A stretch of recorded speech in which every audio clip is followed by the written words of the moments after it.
యోచనలో కేంద్ర హోంమంత్రి అమిత్ షాతో సీఎం రేవంత్ కీలక భేటీ. దేవ్జీ సహా మావోయిస్టులు లొంగుబాటు పునరావాసంపై చర్చ. అదనపు ఐపీఎస్లు ఇవ్వండి కేంద్ర హోంమంత్రి అమిత్ షాకు రేవంత్ విజ్ఞప్తి. కొత్త సవాళ్లు అవసరాల నేపథ్యంలో వీరి పెద్ద సంఖ్యలో ఐపీఎస్లు కావాలి. ఇంతకుముందు చెప్పుకున్నట్లుగా మావోయిస్టు ఉద్యమం ముగింపు దశకు జరిగింది, దాదాపుగా ముగిసిపోయింది. గణపతి మావోయిస్టు అగ్రనేత గణపతి లొంగుబాటు అంటే ఒక చర్చలు జరుగుతున్నాయి. దాదాపు ఇవాళ రేపు ప్రకటన వచ్చే అవకాశం ఉంది.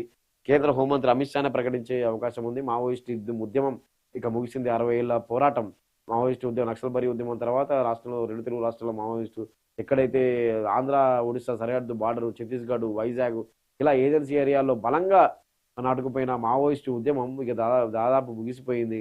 అగ్రనేత గతంలోనే దేవుజీ, మల్లా రాజిరెడ్డి లొంగిపోయారు. అగ్రనేతలు ఒక్కొక్కరుగా ఎన్కౌంటర్లో చనిపోయారు. చాలా మంది హిడ్మా ఎన్కౌంటర్ తర్వాత పూర్తిగా ఇక క్షీణ దశకు వచ్చేసింది, ముగింపు దశకు.